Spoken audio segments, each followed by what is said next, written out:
ایک عذاب سے گزرتی ہے، گرتی ہے تو پیٹ کے بل نہیں گرتی، پہلو کے بل گر کر ہڈی توڑوا لیتی ہے، تجھے بچا لیتی ہے۔ السلام علیکم پیارے دوستو، کیسے ہیں آپ سب؟ امید کرتے ہیں کہ آپ سب ٹھیک ہوں گے، خوش ہوں گے اور مزے میں ہوں گے۔ پیارے دوستو، آج کی اس ویڈیو کو اینڈ تک لازمی دیکھیے گا۔ اگر پسند آ جائے تو لائک لازمی کر دیجیے گا اور ساتھ ہی ہمارے چینل کو سبسکرائب بھی لازمی کر دیجیے گا تاکہ ایسی ہی ویڈیوز روزانہ آپ کو حاصل ہوتی رہیں۔ پیارے دوستو، سارے رشتے پیدا ہونے کے بعد بنتے ہیں۔ اس زمین پر ایک واحد ایسا رشتہ ہے جو ہمارے پیدا ہونے سے 9 ماہ پہلے بن جاتا ہے۔ وہ بس وہی کھاتی ہے جس سے ہمیں نقصان نہ ہو۔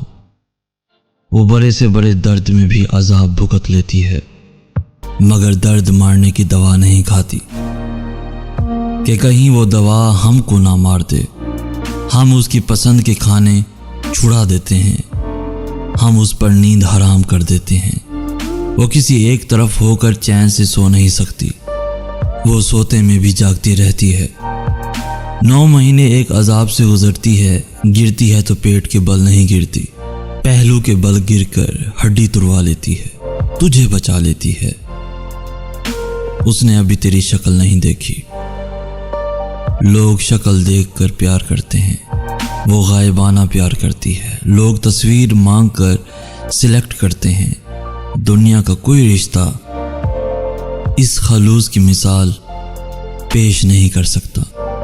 خدا کو اس پر اتنا اعتبار ہے کہ اس کو اپنی محبت کا پیمانہ بنا لیا، اور جنتی ہے تو قیامت سے گزر کر جنتی ہے، اور ہوش آتا ہے تو پہلا سوال تیری خیریت کا ہی ہوتا ہے۔ اللہ کے بعد وہ واحد ہستی ہے جو عیب چھپا چھپا کر رکھتی ہے۔ تیری حمایت میں وہ عذر تراشتی ہے کہ تیرے باپ کو مطمئن اور تجھے حیران کر دیتی ہے۔ باپ کھانا بند کرے تو وہ اپنے حصے کا کھلا دیتی ہے۔ باپ گھر سے نکال دے تو وہ دروازہ چوری سے کھول دیتی ہے۔ خدا کے سوا کوئی تیرا اتنا خیال نہیں رکھتا جتنا ماں رکھتی ہے۔ خدا نے بھی جنت اٹھا کر اس ماں کے قدموں میں رکھ دی۔ اللہ پاک سب ماؤں کو لمبی زندگی دے، جن کی مائیں فوت ہو چکی ہیں انہیں اللہ پاک جنت الفردوس میں اعلیٰ جگہ عطا فرمائے، آمین ثم آمین۔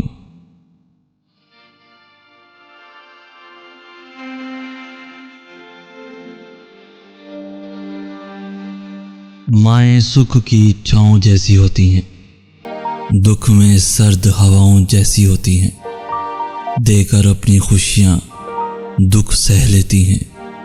یہ مقبول دعاؤں جیسی ہوتی ہیں، سارے رشتے عین وفا سے خالی ہیں۔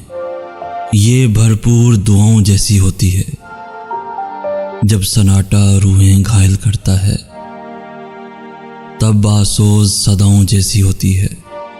دکھوں کی دھوپ میں اتنا سمجھا ہوں، مائیں سکھ کی چھاؤں جیسی ہوتی ہیں، مائیں سکھ کی چھاؤں جیسی ہوتی ہیں۔